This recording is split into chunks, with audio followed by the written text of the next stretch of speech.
안녕하십니까. 이수의 팔자명리학 19번째 시간입니다. 지난 시간과 지지난 시간 계속해서 12운성 포태 이론에 대해서 좀 학습하고 있는데요. 마음 같아서는 이 부분에서 좀 더 심도 깊은 학습을 해서 아주 좀 프로페셔널한 분들, 그러니까 이제 팔자술 실기의 이제 고수들에게 좀 더 도움을 좀 드리고 싶은데, 시간 때문에 이렇게 아주 더 이렇게 많은 테마를 다루긴 좀 어려울 것 같고요. 오늘 시간으로 해서 일단 포테론을 일단 마감하도록 하고요. 다음 20강에서는 격국 특집 하겠습니다. 그래서 3권 생황사절 편에 부록으로 붙어 있는 격국 전체를 한번 개관하겠습니다. 그래서 이제 우리 기본적인 부호용신의 틀이라든지 또 격국의 성패를 좌우하는 상신인 체계라든지 또 조용신 이런 것들을 어떻게 구분해서 어떻게 쓰는지에 대해서 잘 모르는 것 같아요. 또 병약법에서 병약용신 이런 것들은 사실 정해져 있는 게 아니라 가장 팔자의 어떤 새가 한쪽으로 치우쳐 있으면은 가장 먼저 기묘하게 써야 될 게 병약용신이고, 또 용신들은 굉장히 건전하게 자리 잡아야 되는데 병약용신 같은 경우에는 약을 조금만 써도 아주 요긴하게 쓸 수 있는 그런 특징이 있고, 또 통간용신이라든지 또 허자용신 격국이라든지 또 방편술에서 쓰는 또 아주 특정한 글자, 지지를 용신으로 살펴서 구생하는 효과라든지 이런 것들을 한번 다 다음 시간에 다루도록 할 거니까요. 그렇게 하겠습니다. 그리고 이제 20강이 지나면 이제 강의의 종방부가 이제 진행되는데, 여기서 이제 공망비약 4권, 그 다음에 이제 육신물상, 또 형충합, 이런 좀 더 디테일한 그런 술기들을 다루도록 하겠습니다. 포테론 지난번에 이제 제가 12운성의 각각의 운성들은 12신살과 같은 거고, 이러한 것들이 현상으로 드러나려면 가장 뚜렷한 징후를 보이는 게 이제 합작이 되어야 그것이 드러난다고 했습니다. 그래서 12개의 12운성, 각각의 운성이 삼합이라는 포태 합작을 통해서 드러난다고 했고, 그 포태 합작이 4가지 생, 왕, 묘 이렇게 합작되고, 그 다음에 록사양, 대강에 대해서 이런 현성들의 대강의 징후에 대해서는 설명을 드렸던 것 같아요. 그 다음에 이제 병태대, 그때 절지하고 이제 절태양에 대해서는 조금 덜 설명드렸는데, 오늘 설명 마무리 짓도록 하죠. 그 다음에 이제 전력세,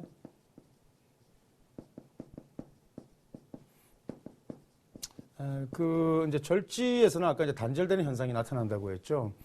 하지만 이제 절처봉생의 기운이 있고, 또 절지라는 것은 운기의 가장 낮은 단계이기도 하고, 또 신살로는 겁살이니까 좀 불리한 의미를 많이 담는다고 했습니다. 그러나 사실 그렇지 않은 경우도 있습니다. 이를테면은 우리가 12지를 지리에 분배했을 때, 유는 그때 제가 이제 사종에 이제 비유한다고 제가 이렇게 말씀드렸어요. 근데 이 사종이 말이죠. 인이라는 걸 보게 되면은, 만약에 이제 지금 띠를 기준으로 했을 때 고법 체계에서 우리 원래 신살론이 이제 고법에서 쓰이던 거 아닙니까? 그래서 유가 이제 금명이 됩니다. 사유축은. 금명을 기준으로 했을 때 이 인이라는 것은 절지에 놓입니다. 절지. 그럼에도 불구하고 닭띠생이 팔자의 인을 보면은 말이죠. 종명고긍이라 그래가지고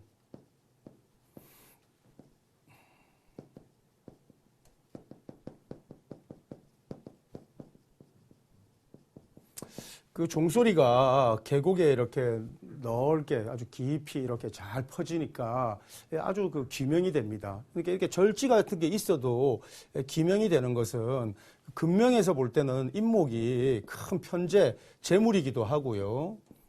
재물이기도 하고, 여기에는 인중 장생된 무토가 금을 생하기도 하고, 이래서 절지지만 다시 그 명을 생하는 기운이 있기도 하기 때문에 종명고긍이 아주 기명이 되거든요.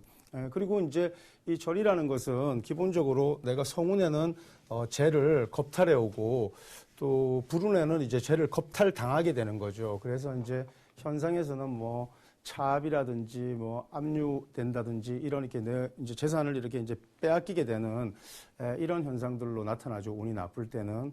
그런데 지금은 제가 그 여러분들이 이제 팔자 명리에서는 일간이 이제 기준이 되지 않습니까? 근데 이제 고법에서는 이제 띠를 기준으로 해서 이제 명을 정해서 이렇게 이제 응용했는데, 그럼 과연 뭐 신살론에서는, 그러니까 다른 말로 포테론에서는 띠를 기준으로 해야 되냐, 일원을 기준으로 해야 되냐, 이런 질문을 하실 수 있습니다. 둘 다 유용한 거죠. 그런데 그 일원을 기준으로 하는 것이 지금 팔자 명리가 자평 명리의 기본입니다. 일원을 기준으로 할 때는 어떤 문제에 이제 봉착하느냐면, 띠를 기준으로 할 때는 목명이든 화명이든 금명이든 수명이든 하나의 그냥 오행으로 이렇게 주체가 정해지지만, 띠에서는 양목이 있고 음목이 있습니다. 또 양화가 있고 음화가 있습니다. 지난번에 이제 병화 일주를 기준으로 해가지고 한번 제가 그 운성을 한번 나열해 봤는데,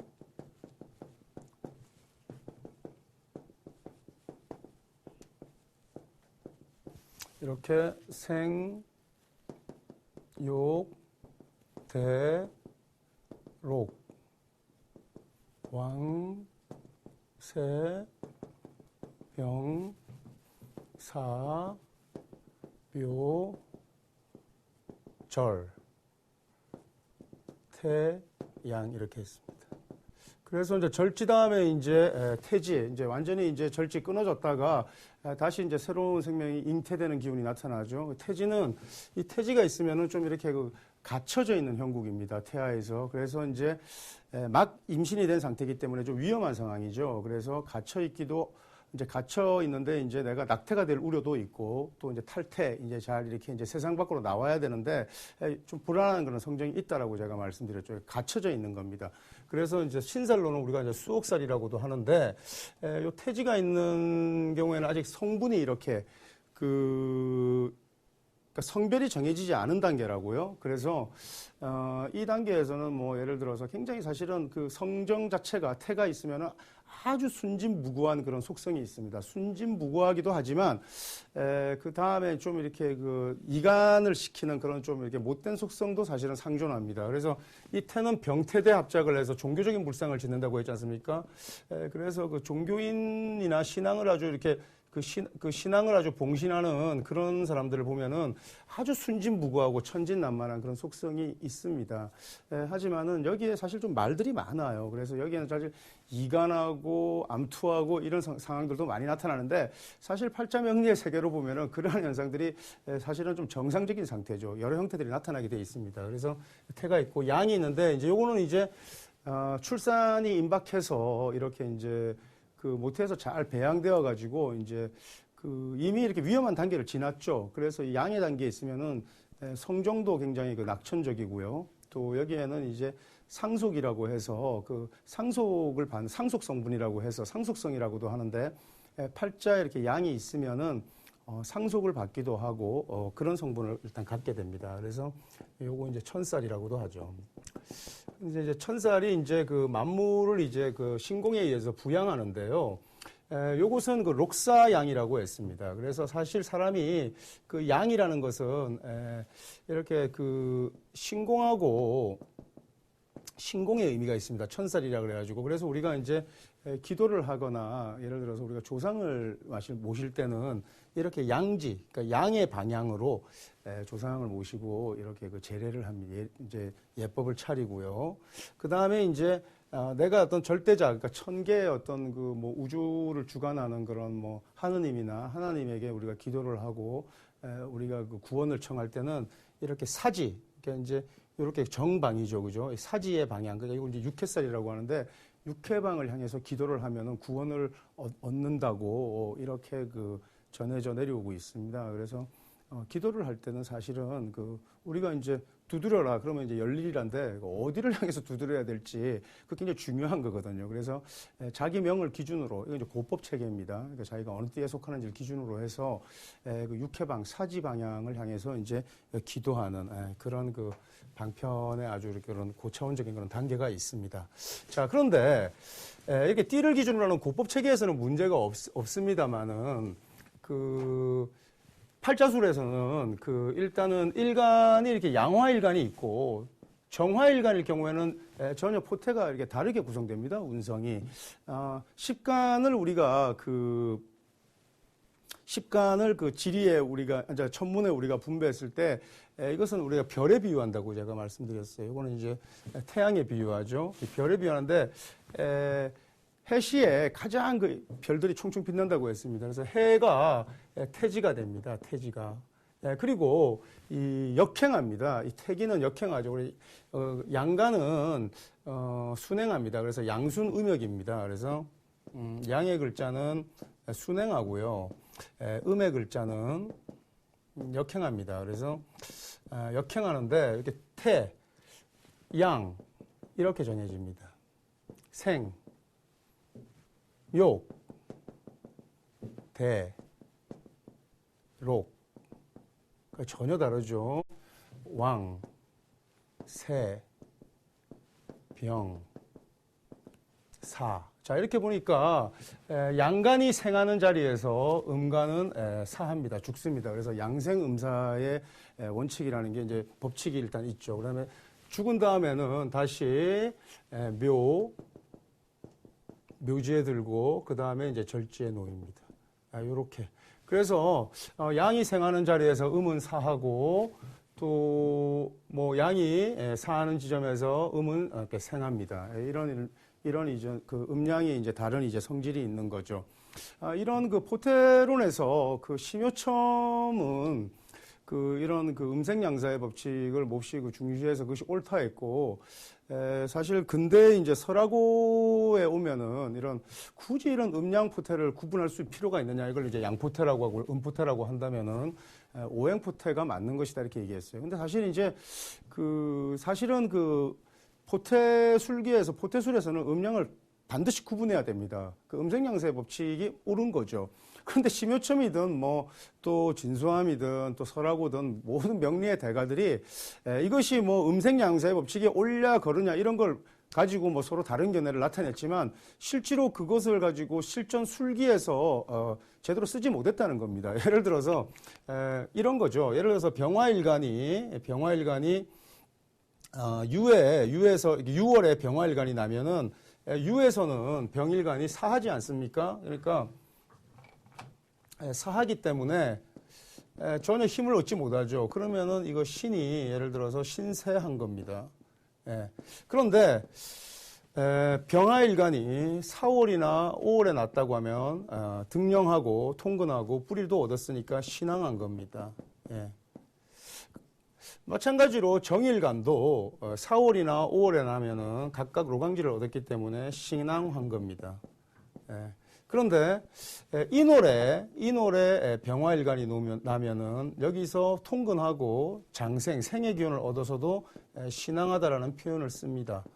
하지만 정이 인월에 놓게 되면은 이때도 마찬가지로 정화도 통근하고 우리가 신앙한 것을 강야광세를 다룰 때 신앙한 것은 월지 등령, 그러니까 월지에 통근하고 또 득시 계절을 얻으면은 제가 생을 얻었다고 보는 겁니다. 그러니까 오행 화를 기준으로 해서 얻었다고 보기 때문에 신앙하다고 이렇게 얘기하는 거죠. 이렇게 볼 때는 음양 간의 차이가 없습니다. 그러니까 굳이 음양간을 구분할 필요가 있냐 이렇게 얘기했던 겁니다. 하지만 심요첨이 말하기를 정이 유에서도 생한다. 그러니까 힘이 있다라고 심요첨은 얘기했습니다. 정은 유에서 생하잖아요. 양간은 사하는데. 그런데 여기서 이렇게 사하는데 그러면 이것은 예를 들어서 신왕이라고 표현할 수 있느냐? 그렇지 않습니다. 신왕이라는 것은 오행의 생황사절을 보는 겁니다. 그러니까 우선은 신앙하려면은 월령, 등령, 월지에 통근해야 되는데 통근하지 못하지 않습니까? 그죠? 그리고 기운은 생의 기운을 얻었지만 통근하지 못했기 때문에 이러한 것을 신앙하다고 하지 않습니다. 이런 그런 신앙이 강약 세왕을 따질 때 음양간이 똑같은 법칙에 얽매이기 때문에 이것을 가지고 굳이 음양포태로 구분할 필요가 없다고 얘기했죠.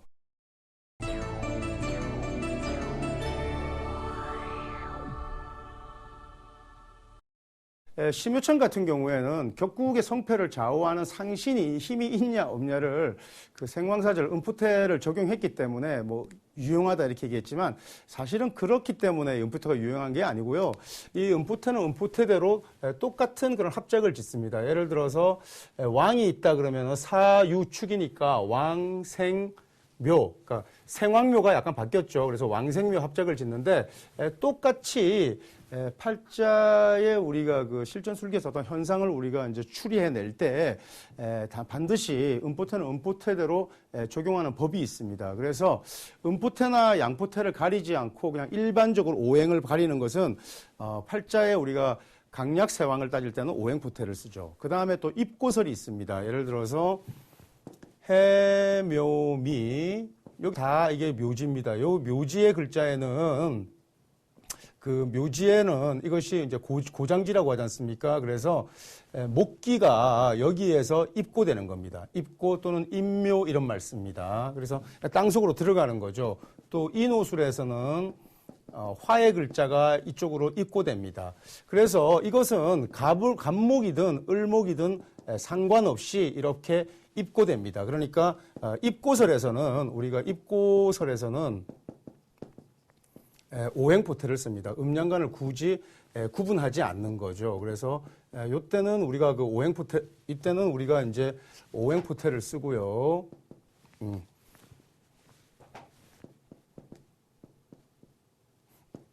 오행포태를 쓰고 이때는 그 입고설에서는 이것은 아주 독특한 그 우리나라에서 자생된 이론 체계인데 왕자 입고설이라고 이렇게 이제 설명되는데 정확하게는 실자 입고설이라고 이렇게 해야 됩니다. 실자 입고설이라고 해서 좀 일반 시청자분들은 동호인분들은 좀 무슨 말인지 좀 어려운 얘기인데 곧 예를 들어서 제가 설명하겠습니다. 또 암시는 계고가 있습니다. 요 중요한 팔자술 실전에서 몹시 중요한 그런 그 용어니까 염두에 두시기 바랍니다. 자, 실자 입고, 실제 보이는 글자는 입고되고 암시는 계고된다. 이제 형충이와 편에서 나중에 다루겠지만은 예를 들어서 이런 겁니다. 예를 들어서 갑일날 태어난 사람이 미시에 났다. 이렇게 돼 있으면은 예를 들어서 을이라는 글자가 하나 있다고 하면은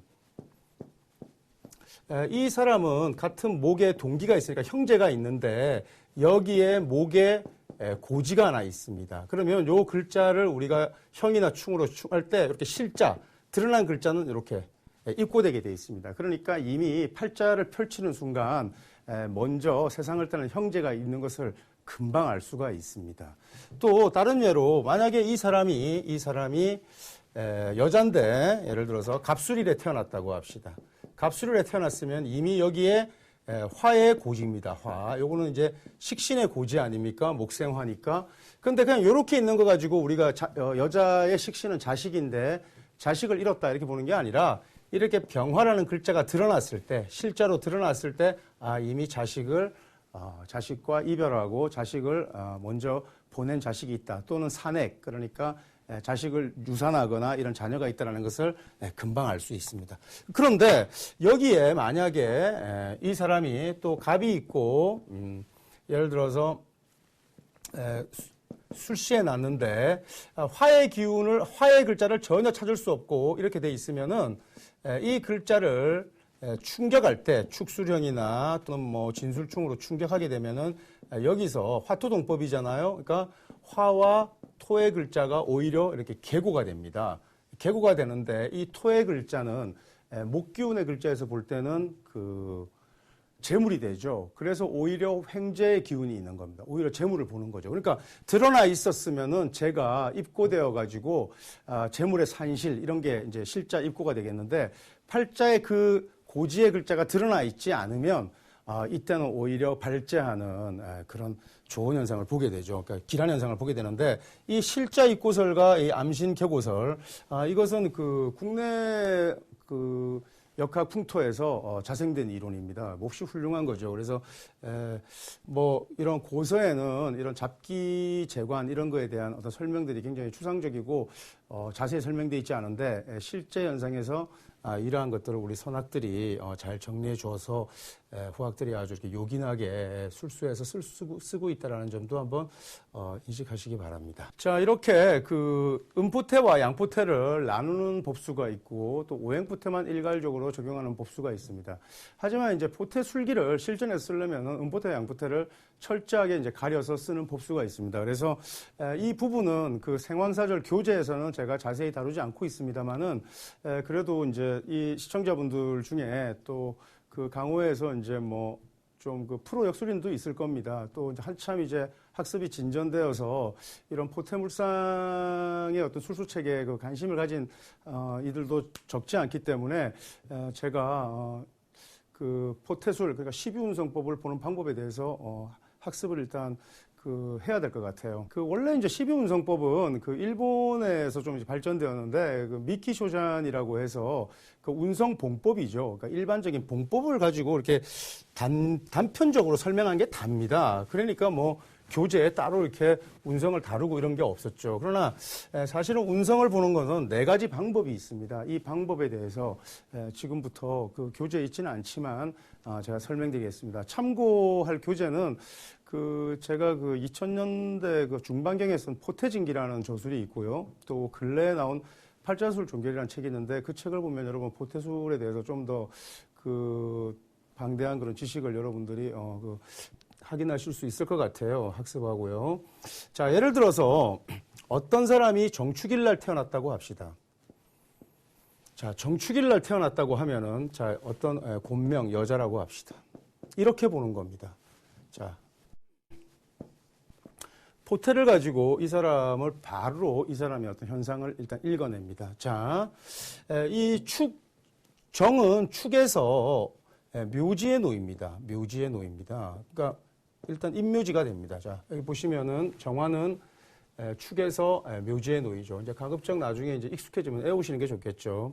묘지에 놓이는데 이 사람이 만약에 뭐 해년에 났다고 합시다.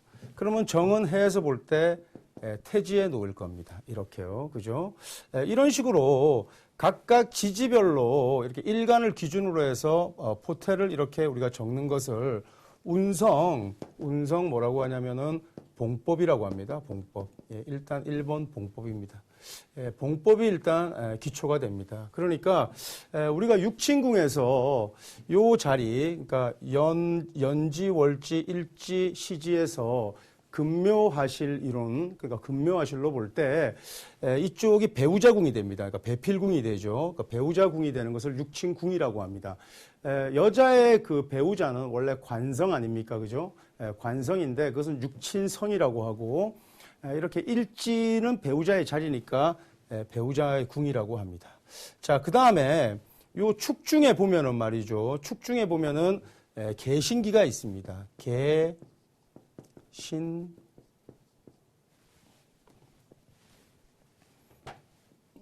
기가 있습니다. 자, 여기 보면은 개는 수고, 신은 금이고, 기는 토입니다. 자, 일간 정화를 기준으로 했을 때 여명에서 이 수가 관이 됩니다. 그러니까 이제 부성이 되죠. 남편을 의미하는데 이 부성은 개수는 축에서 대지에 놓입니다. 자, 그러니까 지장간이 각 글자에서 어떤 포태로 규정되느냐. 개는 축을 보면 축이 이제 대지가 되는데 이러한 것을 자법이라고 합니다. 자법이라고 합니다. 위에는 봉법이라고 하고요.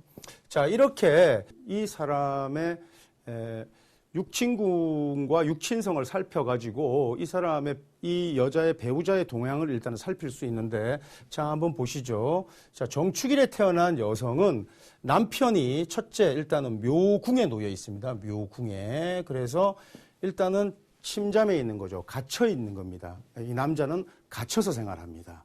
그 다음에 육친성을 볼 때 이 개수도 물론 묘궁에 들어가 있는데 좌법으로 보면 대지입니다. 그러니까 옷을 입고 있는 사람입니다. 그러니까 옷을 입고 있다라는 것은 관대물상이죠. 그죠? 그러니까 이 사람의 남편은 뭐 군인이거나 경찰이거나 제복을 입은 사람입니다. 또 그 다음에 의사나 또 예를 들어서 뭐 법조인이나 이렇게 될 수 있습니다. 또 아니면은 광의로 보면은 관단은 제 종교물상이라고 했지 않습니까? 그리고 종교와 활인성입니다. 활인성, 사람을 살리는 인성이죠. 그래서 활인성이기 때문에 어떤 신앙인일 가능성이 굉장히 높습니다. 그런데 여기에는 활인 성분이 있고 사람을 살리는 성분이 있고 이래서 정축일주가 예를 들어서 이 사람의 남편은 하다못해 약초나 소금에라도 관심이 있습니다. 그래서 사람을 살리거나 이렇게 사람의 병을 고치려고 하는데 관심을 두게 돼요. 그러니까 보통 의사나 의학업계에 종사하는 남편들이 많습니다. 대물상을 하고 있기 때문입니다. 그런데 단순히 그 대물상을 하고 있고 이것이 제복을 입었지만 여러 곳을 움직이는 그런 역마하고 합작하기 전에 묘지에 이렇게 있습니다. 그러니까 묘와 대를 겸간해가지고 이 두 가지 물상을 같이 읽어내는 거거든요. 그래서 봉법과 자법을 같이 읽어내는 것을 우리가 운성 매트릭스라고 합니다. 그러니까 이 두 가지 상황을 같이 보는 거죠. 그래서 이 사람의 남편은 배우자궁이 묘지기 때문에 묘궁, 묘의 물상도 나타나고 또 대지의 물상도 나타난다 이렇게 보면 됩니다. 그 다음에 요것은 신금은 재입니다. 재인데요. 요 재는 신은 축에서 양지에 놓입니다. 양은 제가 상속성이라고 했습니다. 그래서 금묘화실로 보면 배우자궁이지만 우리가 원형이정으로 보면 일지는 봄, 여름, 가을, 겨울에서 가을. 그러니까 결혼을 하고 이제 배우자를 만나서 한 가정을 이루었을 때의 그러니까 우리 시간의 흐름으로 보면 그렇거든요.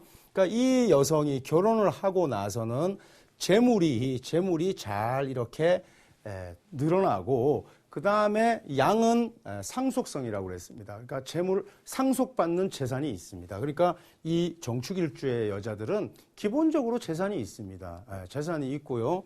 남편은 의학업계에 종사하는 사람이고 재물은 이렇게 양지가 있고 그러나 사유축, 축이라는 것은 금의 고지 아닙니까? 금의 고지입니다. 그러니까 이것이 이 정축일주에게는 재물의 고지가 됩니다. 그래서 재고를 깔았다고 그래서 이 재고기인이라고도 표현합니다. 그래서 이렇게 팔자에 재고를 깔면은 몹시 좋은 겁니다. 예를 들어서 임술 이렇게 돼 있으면은 임술일주다 그러면 요것은 화고지 않습니까? 술은요. 그러니까 요것도 재고를 깐 겁니다. 이렇게 재고를 깔고 있는 사람들은 돈을 땅속에 묻어둔 거기 때문에 기본적인 재산이 일단 있습니다. 그 다음에 이제 기토는 식신인데 식신은 정이나 기는 화투동법이기 때문에 똑같이 묘에 들어갑니다. 묘에 들어가죠. 그래서 묘라는 단계가 운기가 이렇게 아주 이렇게 상승세를 타는 그 주기는 아니지 않습니까? 그래서 자식은 봉법으로 봐도 묘궁이고 또 여기 좌법으로 봐도 묘궁입니다. 이렇게 자식은 묘궁에 있기 때문에 자식은 보통 기대에 미치지 못합니다. 이렇게 운성의 봉법과 자법만 가지고도 벌써 이렇게 이 사람의 대강, 육친관계라든지 재정적인 그런 어떤 그 상황을 일단 읽어낼 수 있습니다. 물론 이 사람이 정말 부자냐 이렇게 살피려면 예를 들어서 팔자에서 재라는 성분이 뭐 경신월에 났다. 그래서 제왕하면 훨씬 더 큰 부자죠. 이런 것은 우리가 격국 전체를 살펴서 팔자 전체를 살펴서 논하는 거지만 어쨌든 어떤 사람이 성년이 되어서 결혼을 했다고 보면 요 상황에 우리가 포태를 가지고 이 사람을 일단 읽어내는 겁니다. 그런데 이제 좌법까지 보았는데 세 번째로 여기에는 화도 있고 화 보았지 않습니까? 그죠? 그 다음에 수도 있고 금도 있고 토도 있는데 목이 없잖아요. 이럴 때는 그 운성 인종이라고 해서 이 사람의 어머니의 동태, 학업성의 동태를 보려면은 그대로 끌어오면 됩니다. 이렇게 끌어와서 보면 되는데 이 축에는 이제 간목일 수도 있고 을목일 수도 있죠. 하지만 요렇게 축과 짝이 되는 거는 을축, 을입니다. 음간입니다. 그죠? 그래서 요런 것을 우리가 갑자포태라 그럽니다. 육식갑자를 이루는 포태를 가지고, 육식갑자를 이루는 포태를 가지고 쓰기 때문에 을을 그대로 인종합니다. 을을 인종하면 을은 축에서 쇠지에 놓입니다. 반환에 놓이는 거죠. 그러니까 이 사람의 어머니는 내가 결혼해서 남편과 같이 사는 동안에도 쇠지, 반환에 놓여 있으니까 모친은 풍요롭고 안정된 환경에서 아주 유복하게 생활하는 어머니의 공산이 일단은 큽니다. 그래서 이것을 우리가 이제 운성 인종이라고 합니다. 인종. 끌어당겨 와가지고 본다는 거죠. 자, 여기서 그 인종이 되는데 굳이 자법으로 지장간에 어떤 글자들이 있으면 굳이 인종해 올 필요가 없습니다. 그래서 우리가 운성 매트릭스에서 운성은 이제 여러 가지 방법을 우리가 겸간해서 보는데 기본적으로 우리가 예를 들어서 봉법, 자법, 인종 이 세 가지 법수를 적용할 때 선우를 가리면은 봉법을 최우선적으로 보고 그 다음에 자법을 살펴서 겸간하고요. 자법에 해당되는 육신이 없을 때는 인종을 가져와서 봉법과 인종을 우리가 겸간해서 보는 겁니다. 이러한 것들을 우리가 이제 운성 매트릭스라고 하는 겁니다.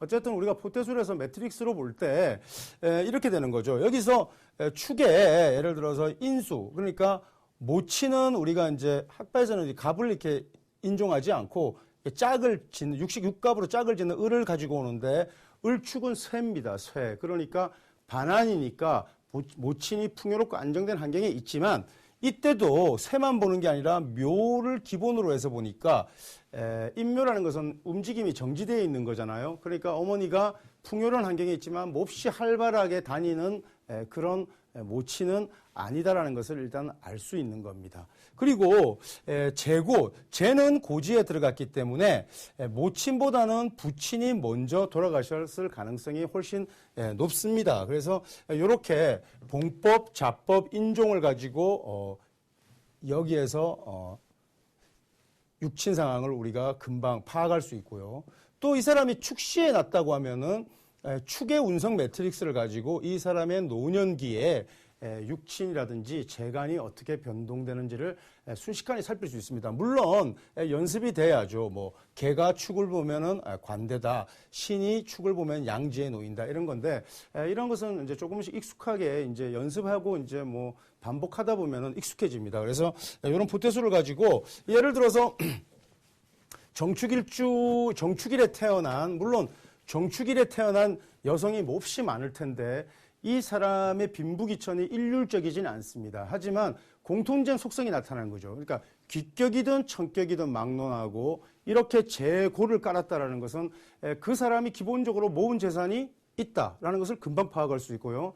그 다음에 그 사람과 짝이 되는 배연, 남자는 말이죠. 남편은 말이죠. 신앙에 관심이 있고요. 또 활인, 그러니까 의학업계에 종사하거나 의사거나 뭐 간호사거나 또는 그렇지 않으면은 뭐 침구사거나 약사거나 아니면은 하다못해 약초에 관심이라도 보이는 사람일 가능성이 높다는 겁니다. 이런 식으로 이렇게 우리가 바로 이제 파악할 수 있는데 여기에서 자 모치는 제가 움직이는데 예를 들어서 이 사람이 이제 팔자에 이제 을사월에 태어난 사람이라고 한번 우리가 가정해 봅시다. 그러면 우리가 묘라는 것은 그 생왕묘 합작한다고 제가 말씀드렸잖아요. 그래서 이게 왕지가 됩니다. 그래서 왕묘 합작이 되는 거죠. 그래서 이 사람이 전체적으로 그 운성에 왕에서 묘로 이렇게 가면서 합작했습니다. 그러니까 이 정축일생의 여명이 을사월에 태어났다 그러면은 운성봉법의 합작 코드로 인해서 이 사람이 왕, 그러니까 아주 그 학업기와 성장기, 결혼하기 전에는 아주 활동력이 뛰어나고 인기가 아주 많고 아주 두루두루 현출했던 사람인데 결혼을 하면서 묘로 들어가니까 활동력이 굉장히 위축되었다라고 가정에 이렇게 안주하거나 이렇게 또는 식구들, 그러니까 이제 자식을 놓고 이러면서 남편과 자식에게 예속되는 그래서 활동성이 좀 약해졌다라고 일단 볼 수 있죠. 이런 것이 이제 운성 합작의 이제 흐름인데 시제 선우죠. 이런 것을 운성 우리가 컴플렉스라고 합니다. 그러니까 복합적으로 볼 때 이렇게 운성 컴플렉스를 보고 또 자법이라든지 인종이라든지 이렇게 겸관해서 보는 것을 우리가 운성 매트릭스라고 하고요. 그래서 첫 번째 우리가 봉법이 일단은 봉법이 기준이 되고 그 다음에 자법을 수순으로 보고요. 세 번째 이제 인종 코드가 있다고 했습니다. 근데 이제 네 번째로는 이제 별도로 거법 체계가 있습니다. 거법 체계. 그래서 그 거법 체계에서는 그 어디에 이제 거했느냐죠. 예를 들어서 다른 주는 요 주 자체로 일단은 그 사람의 현상을 읽어내는 겁니다. 그래서 이제 을사월에 났다고 하면은 요 육친성, 드러난 천간의 육친성이 인수니까 이 인수가 되면은 모친 아닙니까? 그래서 이 모친이 사에서 그 식간 분배 천문에서 을은 바람에 비유한다라고 해서 4월에 죽는다고 했습니다. 을사사가 된다고 했습니다. 그죠? 요렇게 제가 말씀을 드렸는데, 을사가 이제 그 사지에 놓이니까 이때도 모친의 성부는 그렇게 활동적인 사람이 아니다라는 걸 알 수 있습니다. 그리고 모친이 이제 내가 성장기에는 이렇게 활동적인 분은 아니었는데 내가 결혼하고 나서는 모친의 성분이 이렇게 그대로 인종되니까 이때는 쇠지 반환에 놓이니까 내가 결혼하고 나서 어머니는 살림이라든지 생활 환경이 훨씬 더 풍요로워졌다라는 것을 일단 알 수 있는 거죠. 자, 여기서 이런 것을 이제 거법이라고 합니다. 이제 기본적으로 요 자체 동주의 포태를 가지고 논하는 거죠. 그런데 이것이 을사사가 아니네요. 그 을사가 참 욕지에 놓인다고 했죠. 예. 이렇게 해서 도화에 놓여 있는 거죠. 참 어머니가 도화에 놓여 있기 때문에 사지에 놓여 있는 게 아니라 사에서 욕패가 되니까 어머니가 굉장히 멋쟁이고 좀 사치하고 허영 이런 것들이 좀 있고 이렇게 이런 그런 성분들이 있었다고 일단 봐야 되는 겁니다. 그래서 어머니가 이제 미모였다 이렇게 우리가 유추할 수 있는데 이것이 이제 묘지에 들면 좀 더 이렇게 풍요로운 환경에서 좀 움직임은 둔화되는 상황으로 일단은 변한다라고 볼 수 있고요. 그 다음에 이제 해에서 간목은 생하지만은 을목은 사하지 않습니까? 그래서 이렇게 해년이 왔다 이럴 때 이제 물론 포태의 이제 복잡한 그 기본적인 운기 패턴은 4가지 합작 체계를 있지만은 형충파에 의해 가지고 몹시 복잡한 그런 이제 운기 패턴을 이제 읽어내는 도구를 이제 활용되는데 그 형충해합 실전편에서 이제 공부할 거예요. 이제 강의 아주 이제 말미에서 본격적으로 다루게 되는데 여기서는 지금 예를 들어서 사의 충에 이제 물상이 나타나는데 이 사람이 해를 보게 되면은 어떤 물상이 나타나냐면은 욕과 사의 충물상이 나타납니다. 이것은 이분이 돌아가시면서 염습, 그러니까 이제 시신을 닦는 아주 그 무시무시한 그런 물상으로 잡히죠. 그래서 이분이 예를 들어서 저희 어머니가 지금 병환이 들어서 지금 이렇게 노쇠하고 언제 이렇게 지금 그 술을 다 하실지 모르겠다라고 할 때 어떤 날 또 어떤 해에 이런 상황이 나타나냐면은 이렇게 사해충의 현상이 나타나던 해년이나 해월에 이런 욕사충의 물상이 잡히는 거죠. 근데 이제 이 인신사에는 이제 사생의 글자이기 때문에 아주 급작스럽게 나타나는 겁니다. 그래서 뭐 예를 들어서 이제 차마물상이기도 하고 해서 이렇게 뭐 교통사고가 났다. 또 근데 그 어머니가 교통사고가 났는데 그 시기가 예를 들어서 뭐 해년이다, 해월이다, 또 해일이다. 이렇게 되면은 욕사의 물상, 그러니까 염습하는 물상을 순식간에 떠올리게 됩니다. 이것은 마치 그 직관이 이제 고도화되어 가지고 어떤 그림으로 번쩍 이렇게 나타나니까 마치 그 어떤 영감이나 연기에 의해 가지고 이렇게 보는 것처럼 아주 뭐 귀신같이 이렇게 맞추어 내는 거죠. 그래서 모친 신상의 상황을 이렇게 바로 읽어낼 수 있죠. 그러니까 거법 체계는 각각의 동향을 이렇게 살피는 겁니다. 예를 들어서 이 사람의 남편은 의학업계에 종사하거나 활인계통에 있을 가능성이 높은데 이 남편이 좀 더 사회적으로 현출하고 출세를 했느냐 안 했냐는 팔자에 어떤 글자로 나타나는지를 한번 봐야 되겠는데요. 예를 들어서 이 사람이 개해월에 났다고 하면은 개는 해월의 왕지에 놓입니다. 그러니까 겉법으로 보면 이 사람의 살왕하니까요. 남편이 대단히 그 현출한 기세로 득한 걸 알 수 있죠. 이렇게 득하면은 이 남편이 사회적으로 굉장히 유명한 사람이 될 가능성이 높습니다. 아니면 주변이 다 인정하는, 그러니까 뭐 의학업계의 종사에도 유명한 사람이고 또 법조계의 종사에도 아주 그 직위가 높은 그런 그 귀부일 가능성이 높고요. 만약에 팔자의 관성이라고는 전혀 드러나지 않았다고 하면은 이렇게 축중의 개수가 대지에 놓인 좌한 거, 이걸 가지고 일단 이 사람의 부성의 업이라든지 부성의 동태를 파악하는 겁니다. 이런 식으로 일단 기본적인 판단을 하는데 좀 더 그 핵심적인 사안을 얘기하면 여러 가지 현상들이 있지만 공통적인 상황이 있다고 제가 했잖아요. 그죠? 그러니까 예를 들어서 포태술에 좀 밝으면은 그 정축일에 난 여성을 뭐 예를 들어서 클라이언트를 만나거나 아니면 주변 지인을 만나게 되면은 이 사람은 기본적으로 남편이 옷을 입고 갇혀 있는 겁니다. 이분의 남편이 뭐 기본적으로 뭐 그 에너지가 부족한 사람이 아니고요. 뭐 그 이분의 남편은 다른 상대를 만나거나 또 다른 곳에서는 몹시 활발하고 에너지가 넘치는 그런 상황을 보일 수 있죠. 하지만 이 부인의 남편이 된 순간 스태미너는 여기서는 바라지 않습니다. 왜냐하면 그 묘와 대합장물상으로 남편이 일단 놓여 있기 때문입니다. 그 전에는 아무리 건강하게 드러나고 직업이 뭐 예를 들어서 주변 사람들이 다 인정하고 뭐 아주 에너지가 넘치는 운동선수라고 해도 이 사람과 결혼했을 때는 그 원만한 그런 그 부부의 그 관계는 좀 기대하기 어렵죠. 그러니까 정축일 여성의 경우 결혼을 하게 되면 일단은 좋은 것은 부자입니다. 재고를 깔고 앉아 있기 때문에요. 하지만 좋은 것은 부자지만 부부 간의 참다운 화합을 도모하기는 어렵죠. 그래서 이 사람은 외롭습니다.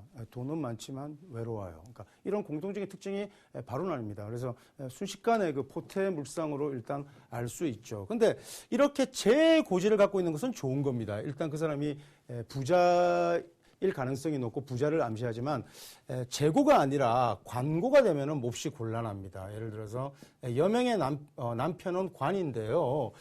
관고가 되면은 불편하죠. 예를 들어서 어떤 사람이 경술일에 태어난 여성이라고 합시다. 그러면은 이 술은 화의 고지입니다. 그러니까 화는 관이지 않습니까?